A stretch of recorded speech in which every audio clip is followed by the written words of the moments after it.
Hello students, welcome to your classes. तो भाई हम सिंपल इंटरेस्ट कर रहे हैं। तो आज हमारा सिंपल इंटरेस्ट का दूसरा दिन है, तो हम चलेंगे कुछ और नए एग्जांपल्स के साथ, कुछ नए क्वेश्चन के साथ। तो देखिए जरा क्या हमारे पास। तो देखिए भाई, फर्स्ट क्वेश्चन हमारा लिखा हुआ है। तो फर्स्ट क्वेश्चन में क्या कह रहा है वो हमें कह रहा 1/4 ऑफ माई कैपिटल। यहाँ कैपिटल का मतलब भाई प्रिंसिपल है। यहाँ कैपिटल का मतलब क्या है जी? प्रिंसिपल है। तो 1/4 of my capital is invested at 4%, 1/8 at 6%, and the remainder at 8%.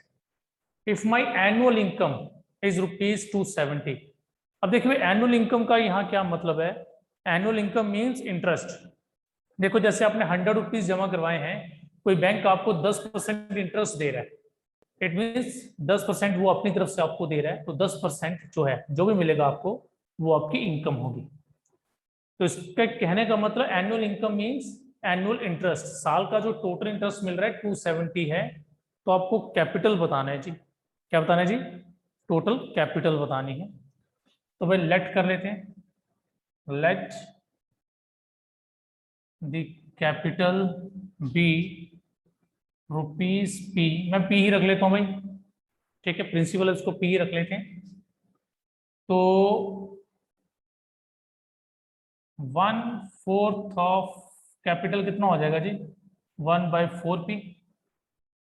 1/8 of capital कितना हो जाएगा जी? 1/8 पी। एंड रिमाइंडर, पीछे कितना रह गया? पीछे कितनी कैपिटल रह गई? तो क्या आएगा जी? टोटल कैपिटल में से ये दोनों पार्ट्स क्या कर दो जी? माइनस कर दीजिए। तो एलसीएम कितना आ गया जी मेरे पास? एलसीएम आ गया 8 P - 2 P - P equals to ये आ जाएगा 5 p/8। ठीक है जी। तो इसके ऊपर इंटरेस्ट कितना था? 5/8 of principal, sorry 5/8 of principal. इसको कितने इंटरेस्ट पे डाला है? चलिए भाई ठीक है, आ गया मेरे पास। ये first part, second part, third part, तीनों पार्ट्स मिल गए भाई मुझे। ओके। अब उसने क्या बोला है? Annual income. एनुअल इनकम है जी मेरी ₹270। अब देखिए एनुअल इनकम कैसे बनी थी। 1/4 जो पार्ट था उसको इन्वेस्ट किया 4% पे, यानी कि P/4 at a rate of 4% plus जो 6 है 1/8 को, यानी कि P/8 को किया 6% पे, और जो रिमाइंडर था 5/8 को किया इन्होंने किस पे? 8% पे। तो जाके जो वैल्यू थी वो कितनी बनी है? 270। अब देखिए ऐसे P और परसेंट कॉमन है, तो मैं P और परसेंट को बाहर ले जाता हूं। अंदर क्या रहेगा? 1/4 × 4, 1/8 × 6 एंड 5/8 × 8। ठीक है, परसेंट और P आ गया बाहर इक्वल्स टू 270। यहाँ पे ये कट जाएगा भाई, और यहाँ पर ये कट जाएगा। ये आ जाएगा 3 और ये आ जाएगा जी 4। तो यहाँ कितना बच गया मेरे पास? 1 plus 3/4 plus 5% of P equals to 270।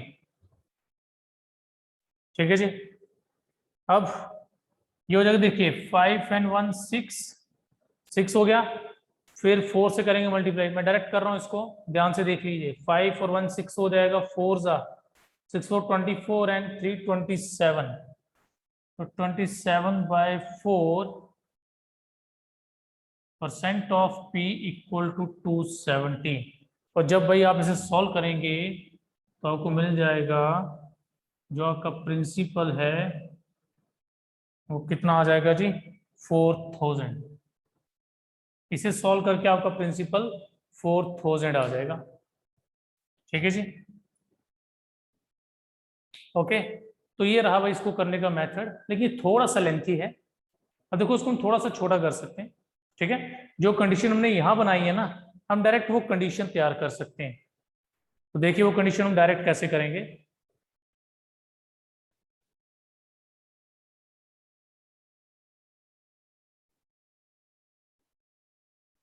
चलिए जी,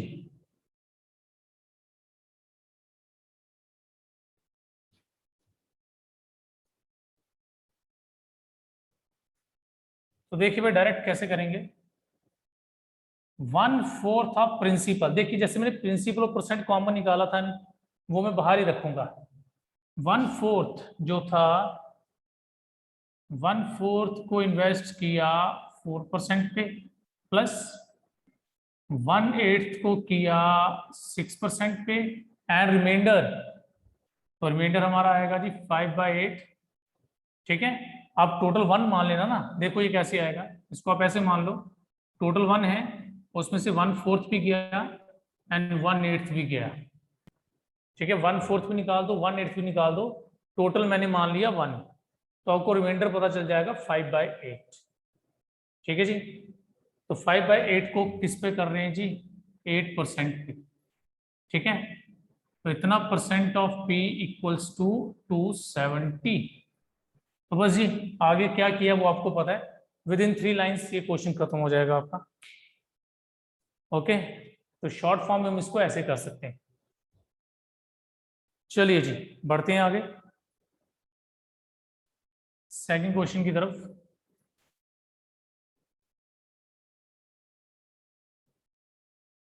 कह रहा है कि on rupees 3000, 3000 on rupees 3000 invested at is simple interest, ठीक है।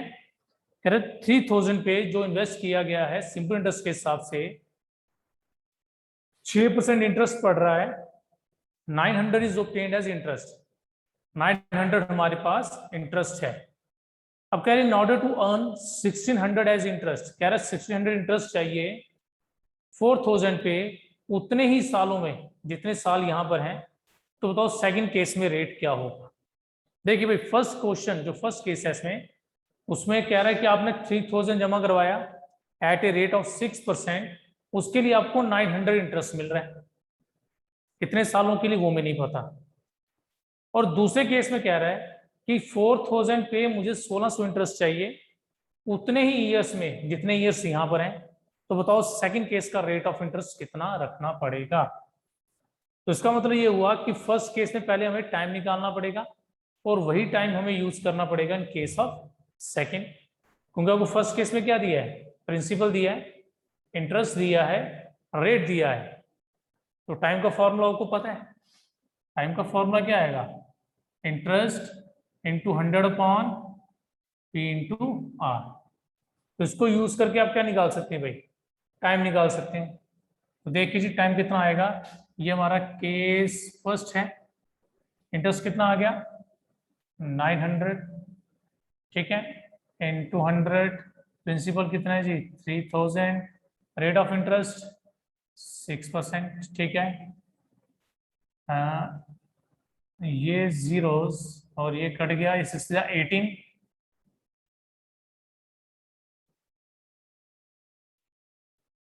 एक मिनट भाई, एक मिनट रुक जाओ। ये था हमारे पास 900 इंटू 100, देन प्रिंसिपल है हमारा 3000 इंटू 6%।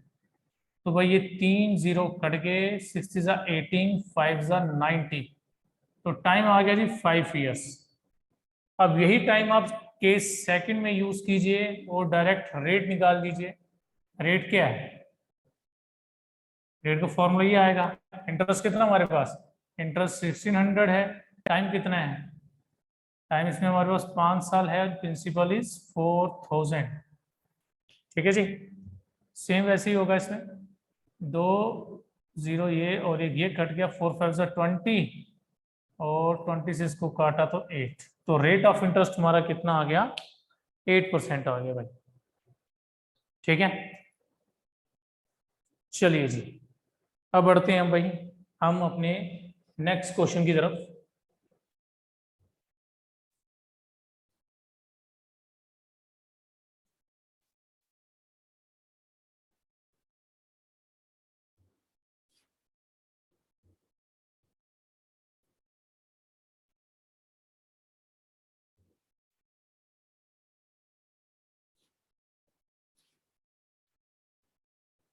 चलिए भाई, देखिए क्या क्वेश्चन हमारे पास।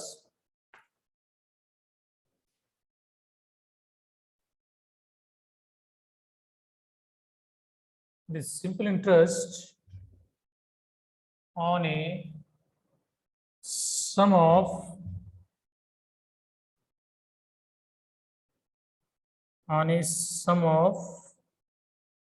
money will be rupees 400 after 3 years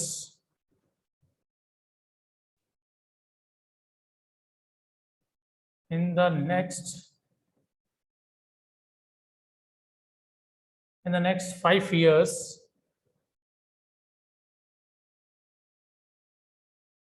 Principal becomes 5 times, 5 नहीं, हम कुछ 3 ले लेते हैं भाई, 3 times what will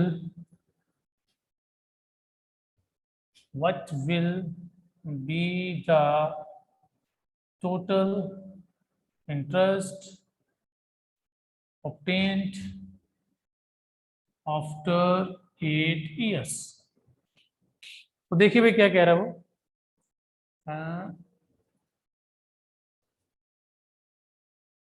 ठीक है जी, चलिए देखते हैं। वो कह रहा है इस क्वेश्चन में हमें कि एक प्रिंसिपल है, the simple interest on a sum of money. Sum of money मतलब प्रिंसिपल पे 400 इंटरेस्ट मिल रहा है 3 सालों के लिए। और कह रहा है अगले 5 सालों में अगर प्रिंसिपल 3 गुना हो जाए, अगर अगले 5 सालों के लिए प्रिंसिपल 3 गुना हो जाएगा तो what will be the total interest obtained after 8 years।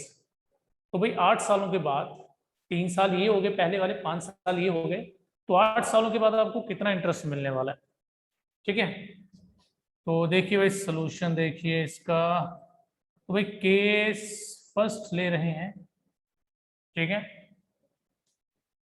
Case first में हमारे पास क्या दिया है, तो भाई प्रिंसिपल मान लेते हैं, हमारे पास प्रिंसिपल क्या था, प्रिंसिपल आ गया जी पी। ठीक है, टाइम कितना बोला उसने, 3 years, और इंटरेस्ट कितना मिल रहा है 3 years के लिए, 400। देखिए भाई 3 सालों के लिए इंटरेस्ट है 400, देयरफॉर ऐसे लिख लेते हैं, इंटरेस्ट फॉर 3 years कितना है 400, देयरफॉर इंटरेस्ट फॉर 1 year। भाई 1 साल का इंटरेस्ट कितना हो जाएगा हमारे लिए, ये हो जाएगा। ठीक है, 1 साल का इंटरेस्ट कितना बन जाएगा। ओके, तो अब चलते हैं भाई सेकंड केस की तरफ।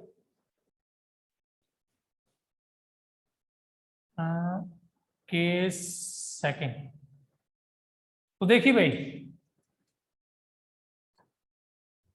इंटरेस्ट कितना है, मैं वही पुराना प्रिंसिपल ले रहा हूं भाई, ध्यान रखिएगा।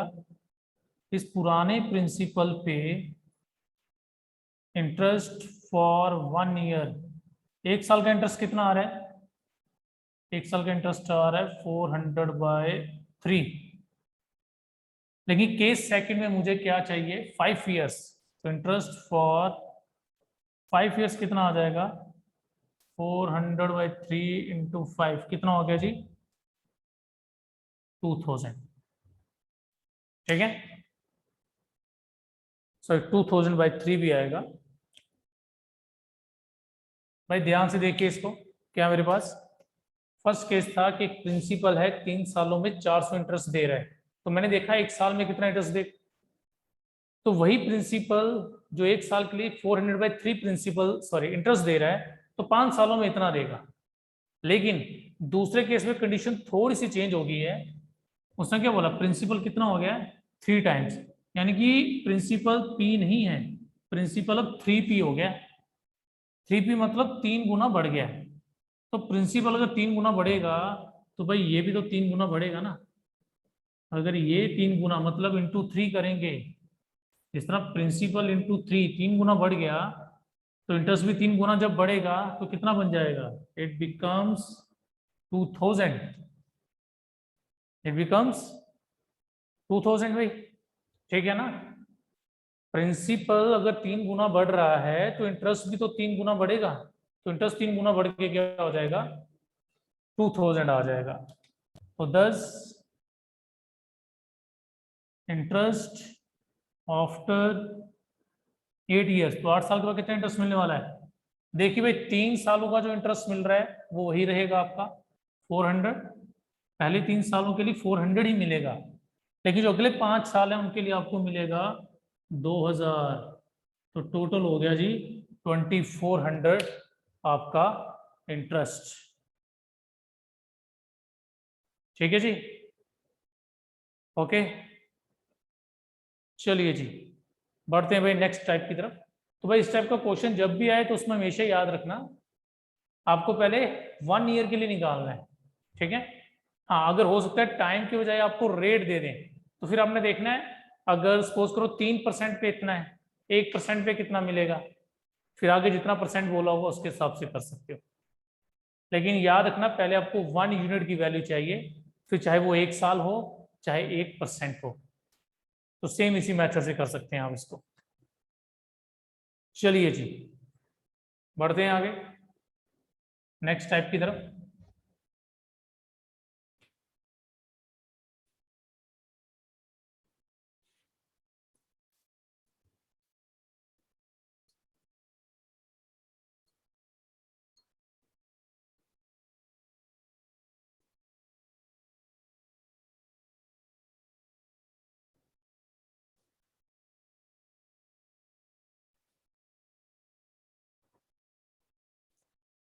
चलिए भाई, देखिए क्या क्वेश्चन है हमारे पास।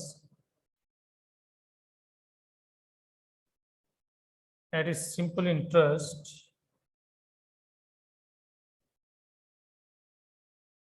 That is simple interest rupees 1200 becomes 1500 in 4 years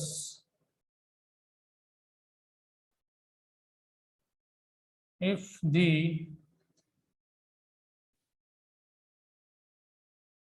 rate of interest is increased by 2%,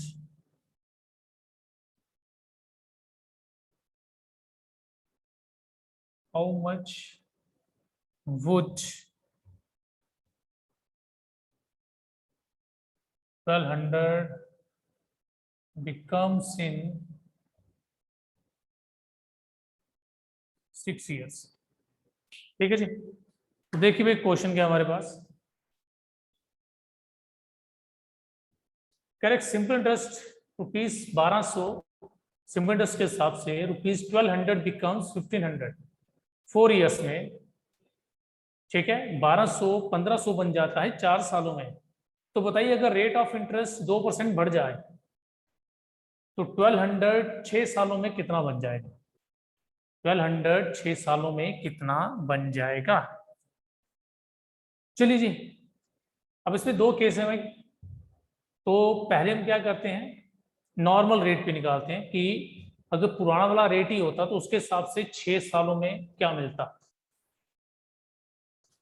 चलिए भाई, अब देखिए जरा हमारे पास क्या है। अगर आप ध्यान दें तो मेरे पास क्या आएगा, इंटरेस्ट फॉर 4 ईयर्स। भाई 4 सालों का इंटरेस्ट कितना आएगा? अमाउंट माइनस प्रिंसिपल, ठीक है ना? कितना आ गया? 300। तो देखिए भाई 4 सालों का जो इंटरेस्ट है वो 300 है, therefore interest for 1 year, 1 साल का इंटरेस्ट कितना हो जाएगा? ₹75। तो भाई 6 सालों का इंटरेस्ट कितना हो जाएगा? 6 सालों के लिए मुझे मिलेंगे ₹430, सॉरी 450। ठीक है जी। तो 6 सालों का इंटरेस्ट 450 मिलता पुराने रेट पे। मतलब अगर मैं 1200 रुपीज जमा करवा रहा हूं, ठीक है, तो 6 सालों में ओल्ड रेट, ओल्ड मतलब आप ओरिजिनल रेट कह सकते हैं या पुराना रेट, उसके हिसाब से मुझे 450 इंटरेस्ट मिलना था। लेकिन हुआ क्या, रेट 2% बढ़ गया। मतलब ये तो मुझे मिलेगा 450 तो मिलना है मुझे पुराने वाले रेट के हिसाब से, लेकिन अब मुझे 2% ज्यादा मिलेगा, 2% एक्स्ट्रा इंटरेस्ट मिलेगा। तो जी एक्स्ट्रा इंटरेस्ट कितना मिल जाएगा, P इंटू आर, दो दो के हिसाब से। ऐसा क्वेश्चन आपने किया पहले भी कि अगर एक रेट 2% बढ़ जाता है तो उस पर कितना इंटरेस्ट हमें फालतू मिलेगा। वो सब इस टाइप का क्वेश्चन हमने किया था भाई, जिस दिन फर्स्ट डे क्लास थी हमारी उसमें किया था हमने। तो यही है एक्स्ट्रा इंटरेस्ट कितना आ जाएगा, 1200 into 2 P into R into T. Time कितना है जी, 6 साल के लिए। अगर वो रेट 2% और बढ़ता तो मुझे 144 रुपीज और मिलने थे। ठीक है जी, 144 रुपये मुझे और मिल जाने थे। तो 10 टोटल इंटरेस्ट कितना हो गया फिर मेरा, सॉरी अमाउंट निकालना है। देखिए भाई 1200 तो मेरा प्रिंसिपल आ गया, अमाउंट था प्रिंसिपल प्लस इंटरेस्ट। ये इंटरेस्ट आ गया जी जो मुझे मिलना था पुराने रेट के हिसाब से, प्लस और ये रहा जी मेरा एक्स्ट्रा इंटरेस्ट जो मुझे 2% की वजह से मिल रहा है। तो इस हिसाब से जो मेरा आंसर है वो आ गया 1794 आ जाएगा जी। ठीक है, तो ये रहा जी मेरा टोटल अमाउंट आफ्टर 6 ईयर, अगर रेट 2% बढ़ जाता तो। ठीक है जी। तो देखिए सबसे पहले मैंने इंटरेस्ट देखा गिवन ईयर के हिसाब से, इसे 4 सालों में था, तो 4 साल का इंटरेस्ट कितना है, उसकी मदद से मैंने 6 साल का इंटरेस्ट निकाल दिया जो मुझे फाइंड करना है। लेकिन 2% मुझे और मिलना था, तो वही 1200 पे 6 सालों के लिए 2% एक्स्ट्रा मिल रहा है, तो ये मेरा एक्स्ट्रा इंटरेस्ट में चला जाएगा। तो इस तरह से मेरा जो प्रिंसिपल होगा, सॉरी जो अमाउंट होगा वो क्या आएगा, प्रिंसिपल प्लस जो हमें ओरिजिनल 6% में मिलना, सॉरी पुराने रेट पे मिलना था वो इंटरेस्ट, प्लस एक्स्ट्रा इंटरेस्ट। तो टोटल बन गया जी 1794। चलिए जी बढ़ते हैं आगे नेक्स्ट टाइप के साथ।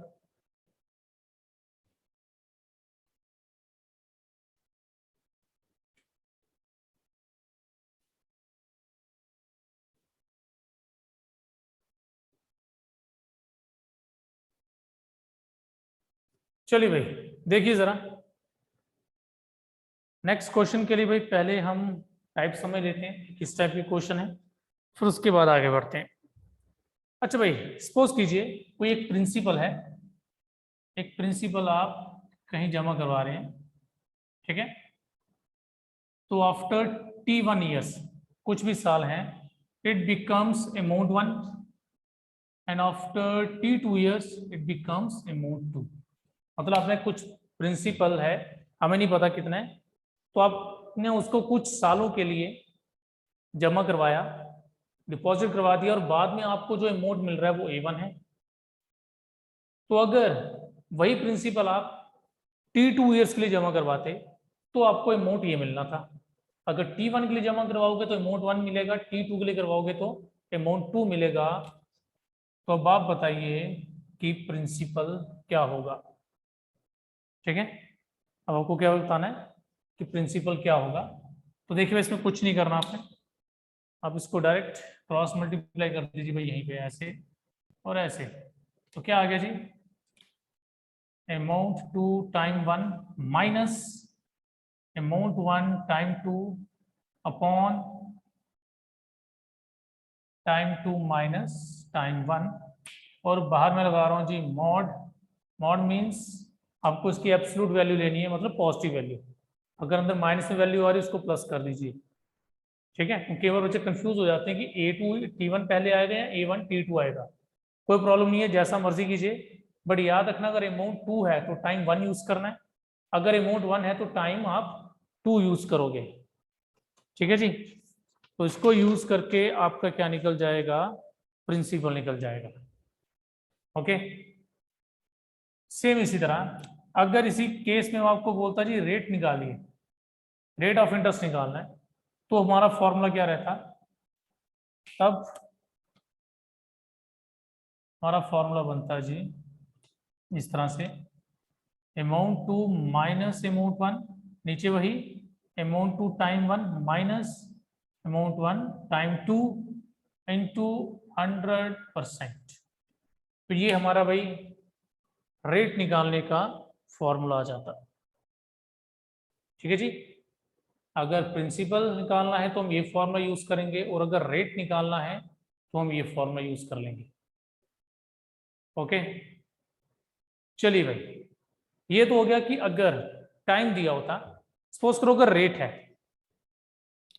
अगर R1 रेट है, अगर रेट क्या होता R1 और यहाँ पे रेट होता R2, तो फिर मतलब R1% के हिसाब से अमाउंट 1 बनेगा एंड R2 के हिसाब से अमाउंट A2 बनेगा। तो उस केस में अगर प्रिंसिपल निकालना पड़ता, सेम फॉर्मूला आएगा, बस यहाँ जहाँ टाइम होगा वहां रेट आ जाएगा, बाकी फॉर्मूला आपका सेम रहेगा जी, ठीक है।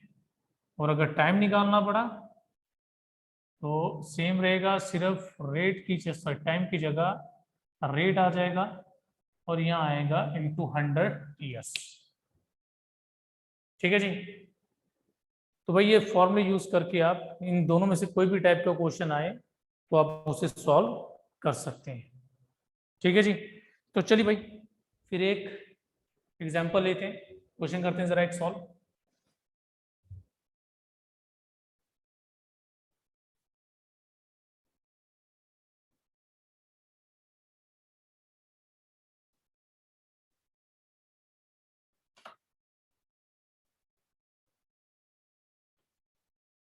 चलिए भाई क्वेश्चन ले लेते हैं हम।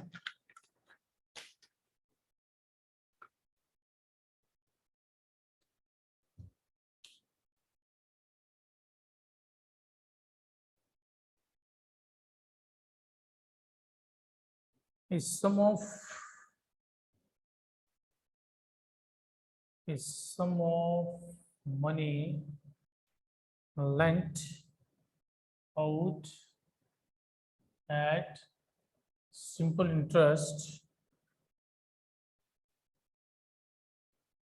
amounts to 1200 in 3 years and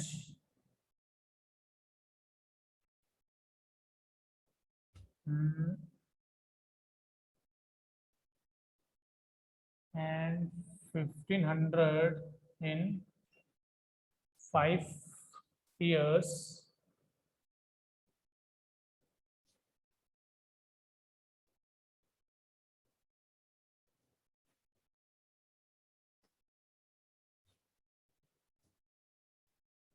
find the sum, ठीक है जी। चलो देखते हैं क्या बनता है इस एग्जांपल में हमारे पास। तो देखिए सोल्यूशन हमें प्रिंसिपल निकालने के लिए बोला और टाइम दिया, तो क्या था जी फॉर्मूला। अभी देख लो, ये हमारा अमाउंट 1 है, ये टाइम 1, ये अमाउंट 2 और ये आ गया जी टाइम 2, ठीक है जी। तो चलिए जरा करते हैं सॉल्व इसको।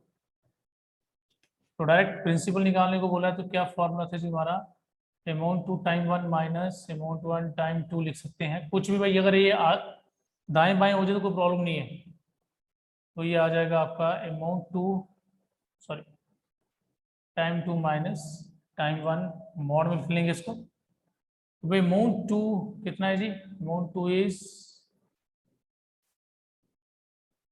1500 into time 1 3 years minus amount 2 sorry amount 1 1200 and time 2 is 5 years. Okay, then time 2 is 5 minus time 1 is 3.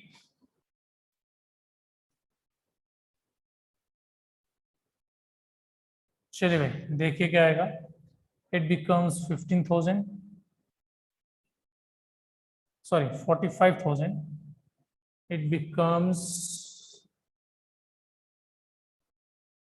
60,000 sorry 4,500 and 6,000 आएगा भाई. देन नीचे आ जाएगा 2. चलिए जी अब देखिए कितना आएगा. It becomes 1500. ठीक है, कितना आ गया जी 1500 आ गया. तो मैंने पहले का आपको पॉजिटिव वैल्यू लेनी है. Divide by 2 equal to 750. तो लीजिए भाई जो प्रिंसिपल था हमारा वो कितना था 750 था. ठीक है जी, प्रिंसिपल निकल गया. तो अब अगर रेट निकालना है तो रेट आप किसी मेथड से यूज करके निकाल सकते हैं. ठीक है, रेट आप किसी मेथड को यूज करके निकाल सकते हैं. चाहे अगर अपने फॉर्मूला यूज करना है तो फॉर्मूला यूज करके निकाल दीजिए, या डायरेक्ट अगर रेट का फॉर्मूला लगाना है तो रेट का फॉर्मूला था interest into 100 upon P into T, हम ये लगा के भी निकाल सकते हैं. ठीक है, पर कंडीशन ये है कि आप उसमें केस कौन सा यूज करें. फर्स्ट केस यूज करो या सेकंड करो.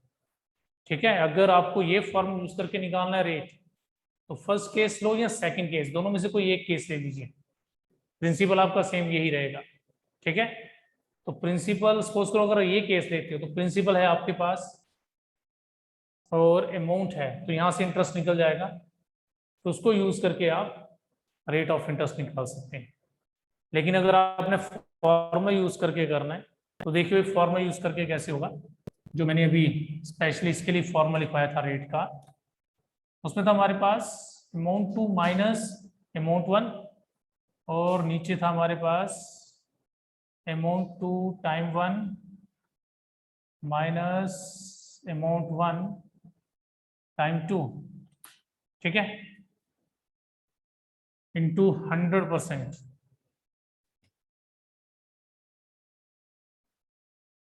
तो कितना आ गया भाई, अमाउंट 2 माइनस अमाउंट 1 करेंगे तो इट बिकम्स 300. और नीचे अभी सॉल्व किया हमने भाई, कितना आ रहा था वो 1500 आ रहा था इंटू 100%. तो ये आ गया 5 1 एंड 20. तो रेट ऑफ इंटरेस्ट बन जाएगा भाई 20%. ठीक है, तो अगर आप ये फॉर्मूला यूज करेंगे 20% आ रहा है. अगर दूसरी तरह करते डायरेक्ट रेट का दूसरा फॉर्मूला हमारे पास, तो तब भी आपका 20% ही आता.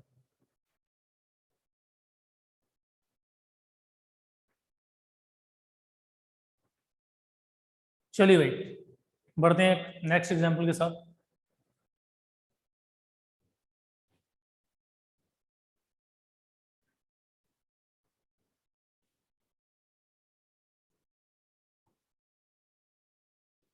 चलिए भाई जरा पहले इसको टाइप को समझिए जरा क्या हमारे पास. देखिए भाई अगर आप क्या करते हैं, एक प्रिंसिपल आपके पास, आपने उसके 3 पार्ट्स कर दिए. ठीक है, एक प्रिंसिपल 1, एक प्रिंसिपल 2 और एक बन गया प्रिंसिपल 3, और 3 अलग अलग बैंक में जमा करवा देते हैं भाई. ठीक है, तो रुकिए जरा, इसको ऐसे मान लेते हैं. एक प्रिंसिपल के आपने 3 हिस्से किए और आपने इनको अलग अलग बैंक्स में जमा करवा दिया. एक SBI में करवा दिया, ठीक है, एक PNB में करवा दिया हिस्सा, और एक पार्ट उसका JK बैंक में करवा दिया. ठीक है, तो SBI में आपने उसका P1 पार्ट जमा करवाया, यहाँ पे P2 पार्ट और यहाँ पर P3 पार्ट. मतलब कुछ अमाउंट था आपके पास. ठीक है, मान ली 10,000 है, 20,000, 25, कुछ भी मान सकते हैं. आपने उसके 3 हिस्से किए. एक हिस्सा आपने SBI में जमा करवाया, दूसरा PN में जमा करवाते हैं और तीसरा आप JK में जमा करवा देते हैं. ठीक है जी, यहाँ पे रेट ऑफ इंटरेस्ट R1 है, यहाँ पे रेट ऑफ इंटरेस्ट R2 है और यहाँ पे रेट ऑफ इंटरेस्ट R3 3 है। यहाँ पे आप रखते हैं भाई T1 ईयर्स के लिए, यहाँ पे आप पैसा जमा करवाते हैं T2 ईयर्स के लिए, और यहाँ करवा देते हैं भाई T3 ईयर्स के लिए, कुछ इस तरह से। इस पार्ट को आप रेट 1 के हिसाब से T1 सालों के लिए जमा करवाते हैं, इसको रेट 2 के हिसाब से T2 सालों के लिए, उसको रेट 3 के हिसाब से T3 सालों के लिए। लेकिन बाद में जब आपको इंटरेस्ट मिलता है तो आप क्या फाइंड करते हैं कि जो तीनों केसेस में मुझे इंटरेस्ट मिल रहा है वो क्या है, इक्वल। ठीक है, तीनों बैंक्स आपको इक्वल अमाउंट ऑफ इंटरेस्ट दे रहे हैं। यहाँ इंटरेस्ट में रेट की बात नहीं कर रहा हूँ, मैं अमाउंट की बात कर रहा हूँ। ये भी आपको सपोज करो 1000 रुपीज इंटरेस्ट दे रहा है, ये भी 1000 दे रहा है, ये भी 1000 दे रहा है, ये 500 दे रहा है, ये 500 दे रहा है, ये भी 500 दे रहा है। मतलब तीनों बैंक्स आपको अमाउंट ऑफ इंटरेस्ट जो है वो इक्वल देता है। तो उस केस में जो ये प्रिंसिपल्स होंगे, मतलब ये पार्ट्स हैं, ठीक है, ये जो 3 पार्ट्स हैं इनकी रेशियो कैसे आएगी, 1/R1T1 ratio, 1/R2T2 ratio, 1/R3T3। तो इस तरह से भाई ये रहा। तो आप तीनों पार्ट्स फाइंड कर सकते हैं भाई बाय यूजिंग दिस फॉर्मूला। ठीक है, तीनों पार्ट्स की रेशियो कैसे निकाल सकते हैं, 1/R1T1। तो इसमें जब पार्ट्स की रेशियो आ जाएगी तो आप किसी भी पार्ट की वैल्यू निकाल सकते हैं अगर आपको प्रिंसिपल दिया होगा उसमें। ठीक है जी। लेकिन अगर क्या होता, अमाउंट इक्वल हो जाता, ठीक है जी, सपोज कीजिए अगर तीनों बैंक्स आपको इक्वल अमाउंट वापस दे रहे हैं, इक्वल अमाउंट मतलब मान लीजिए कि आपने 10,000 जमा करवाया था, टोटल अमाउंट 10,000 था, इसमें 3,000 करवा दिया, इसमें आपने 3.5 करवा दिया, बाकी जो बच गया वो आपने यहाँ करवा दिया। ठीक है, तो तीनों में पैसे जमा करवा दिए।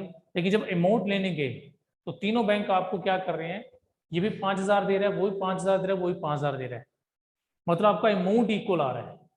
तो अगर अमाउंट इक्वल आ जाएगा तो इनकी रेशो क्या आ जाएगी, P1 ratio, P2 ratio, P3, इन तीनों की रेशो बन जाएगी 1 सेम रहेगा, बस एक 100 प्लस आ जाएगा, 1/100 प्लस R2T2, 1/100 प्लस R3T3।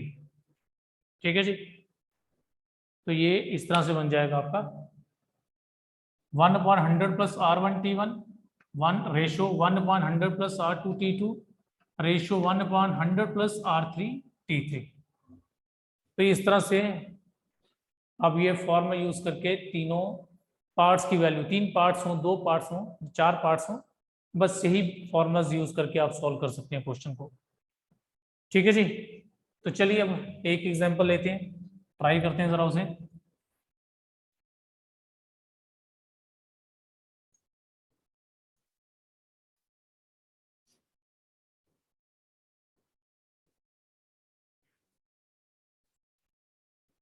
चलिए भाई देखिए जरा,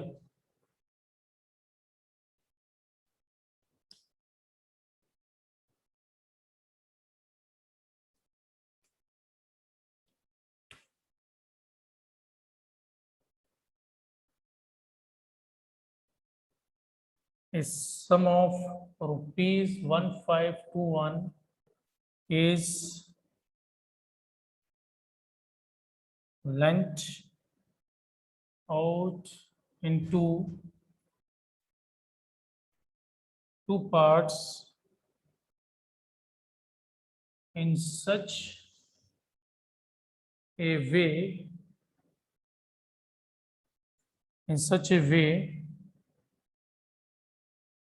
that interest on one part at 10% for 5 years is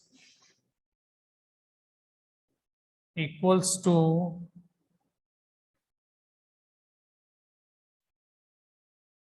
that on another part for at 8% for 10 years. Find the two sums कह सकते हो या two parts कह सकते हो, ठीक है।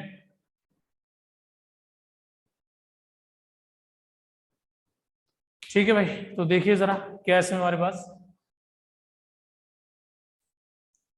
तो सेम वही है भाई, हमारे पास रुपीज कितना 1521 है, ठीक है। यहाँ कर लेते थोड़ा सा, 1521 है, इसके दो पार्ट्स कर लिए। एक पार्ट आ गया P1 और इसको कितने रेट पे जमा करवा रहे हैं जी, 10% पे एंड फॉर 5 इयर्स। और दूसरा जो पार्ट है P2, इसको जमा करवा रहे हैं जी at a rate of 8% for 10 years. और क्या इक्वल है, in such a way that interest on one part is equal to that on another part. तो दोनों का जो इंटरेस्ट है जी, दोनों का इंटरेस्ट बराबर है। Since interest on first part is equal to interest on second part, तो दस क्या होगा जी, अभी हमने किया फॉर्मूला कि दोनों प्रिंसिपल की रेशियो क्या हो जाएगी, अगर इंटरेस्ट इक्वल हो तो क्या आता है 1/R1T1 रेशियो 1/R2T2। चलिए भाई देखिए क्या बनेगा ये, हमारे पास 1/R1 कितना है जी 10, T1 कितना है 5, रेशो ये कितना है जी R2 8 और ये कितना है 10 है। तो चलिए भाई जो चीज़ें इसमें कटती हैं वो काट सकते हैं। देखिए 10 कट जाएगा, ये कितना आ जाएगा 1/5 रेशियो 1/8। तो ये आपको पता है जब भी दो रेशियो हो इस तरह से तो उसको सिंपल रेशियो में कैसे लाया जाता है, डायरेक्ट क्रॉस मल्टीप्लाई करके 8:5। तो भाई किस रेशियो में पैसे बांटे गए हैं, 8:5 रेशियो में, ठीक है जी। चलिए जी अब क्या निकालना है, मुझे दोनों पार्ट्स निकालने हैं। तो जी पहले मैं फर्स्ट पार्ट निकालूंगा P1। तो भाई देखिए P1 कितना है 8, मतलब जो पार्ट 1 है 8 और टोटल देखा जाए तो कितने पार्ट्स हो रहे हैं जी ये 13। तो 13 में से 8 पार्ट्स P1 है, मतलब पहले प्रिंसिपल को 13 में से 8 पार्ट मिले हैं और वो पार्ट्स किसके हुए हैं 1521 के। तो चलिए भाई करें डिवाइड इसको, ये कितना आ गया हमारा, ये आ जाएगा जी हमारा 122 अगेन 1 एंड 7, 117 आ गया जी, ठीक है। It becomes 117। तो अब 8 से करेंगे मल्टीप्लाई, तुम्हारा जो प्रिंसिपल है वो कितना आ गया 936, ठीक है जी। तो जो हमारा पहला पार्ट है वो आ जाएगा हमारा 936 और जो दूसरा पार्ट होगा वो आप फाइंड कर सकते हैं भाई खुद अब, ठीक है जी। अब दूसरा पार्ट आप चाहे 5/13 करके करेंगे तो 5 को इससे मल्टीप्लाई कर दीजिए या टोटल अमाउंट में से इसको माइनस कर दीजिए, आपको जैसे सूटेबल लगता है उस तरह से आप क्या कर सकते हैं पार्ट 2 की वैल्यू निकाल सकते हो, ठीक है जी।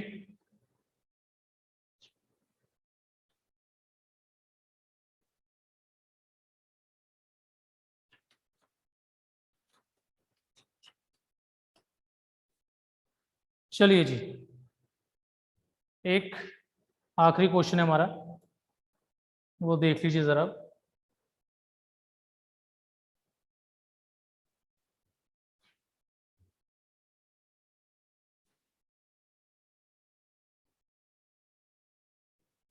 तो भाई अगर इस केस में अमाउंट इक्वल होता तो याद रखिएगा अमाउंट इक्वल होगा तो अपने अमाउंट वाला फॉर्मूला यूज करना है इसमें। अच्छा एक चीज और, अगर कभी भाई टाइम आपको मंथ में दे दिया जाए तो उसको ईयर्स में करना है, और मंथ को ईयर्स में करने के लिए 12 से डिवाइड किया जाता है, ये चीज याद रखिएगा। चलिए जी, एक आखिरी क्वेश्चन है हमारा इसका, देखिए क्या हमारे पास।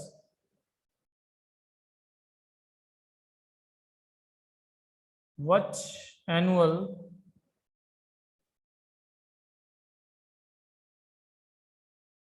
installment will discharge a debt of rupees 4200 due in 5 years at 10%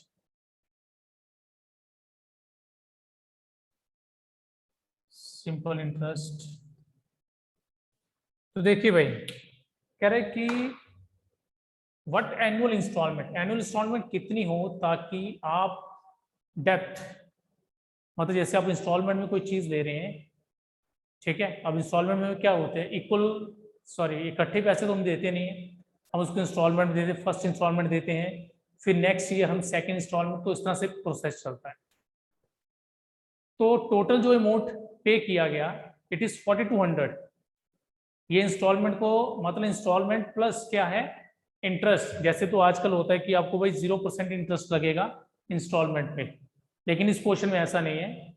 इसमें क्या है कि इंस्टॉलमेंट के ऊपर आपको 10% इंटरेस्ट देना पड़ेगा, 10% चार्ज देना पड़ेगा, ठीक है। तो अब आपको ये बताना है कि कितनी एनुअल वो थी, एनुअल इंस्टॉलमेंट कितनी थी, मतलब साल की आप कितनी इंस्टॉलमेंट बनाई थी आपने।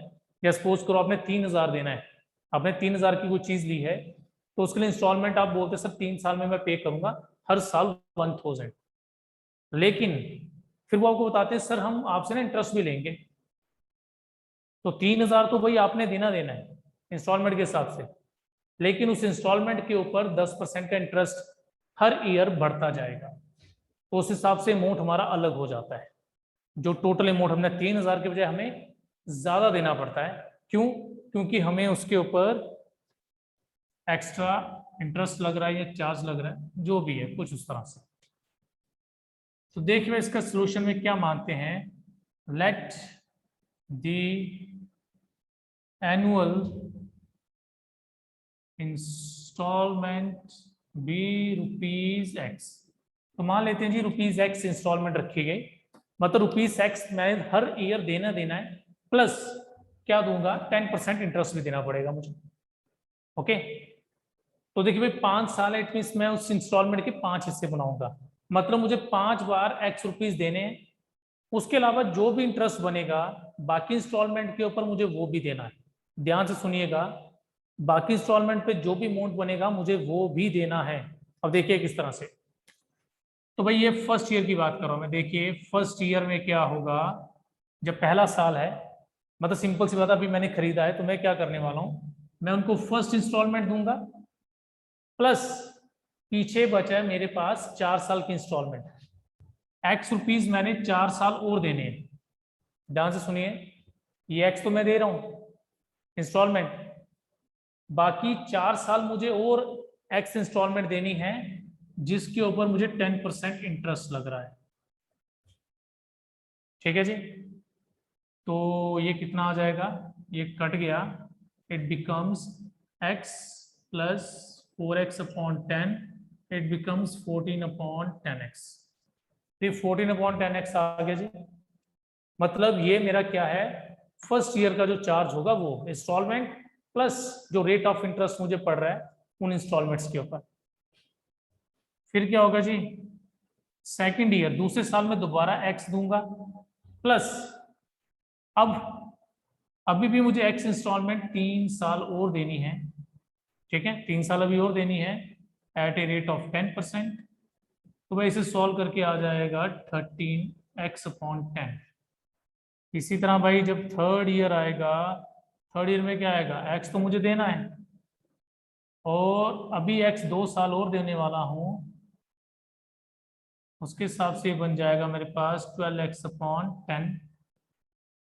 और जब फोर्थ ईयर आएगा तो उसमें क्या आएगा जी x प्लस, अभी 1 साल और देना है इंटरेस्ट, मतलब एक इंस्टॉलमेंट और बची ना, उस पर भी इंटरेस्ट लगेगा, तो आ जाएगा 11/10x। और जो 5th ईयर होगा जी, 5th ईयर आएगा x, बट अब आगे कोई साल बचा ही नहीं, खत्म हो गया, तो कोई भी इंटरेस्ट नहीं है, बस ये x रुपीज देने मुझे लास्ट में। तो भाई ये मेरा आ गया टोटल अमाउंट जो मैंने पे किया, ये पूरा डेप्थ है, ठीक है, कि मैंने कितने पैसे उनको दिए हैं, ये टोटल वो अमाउंट आ गया। और ये अमाउंट किस क्या है, ये सारा अमाउंट मिला के बनेगा 4200, क्योंकि मैंने जो 4200 रुपीज दिए ना उनको टोटल, जिसमें मेरी इंस्टॉलमेंट भी थी और रेट ऑफ इंटरेस्ट के ऊपर जो मुझे पैसे पड़ रहे थे वो भी थे। तो देखिए भाई जरा क्या होगा, तो इंस्टॉलमेंट्स को भाई याद रख लीजिए, कितना है 14/10x है, सॉरी 14x/10, 13x वगैरह सो ऑन। तो इन सबको मिला के जो अमाउंट बनेगा वो क्या आएगा,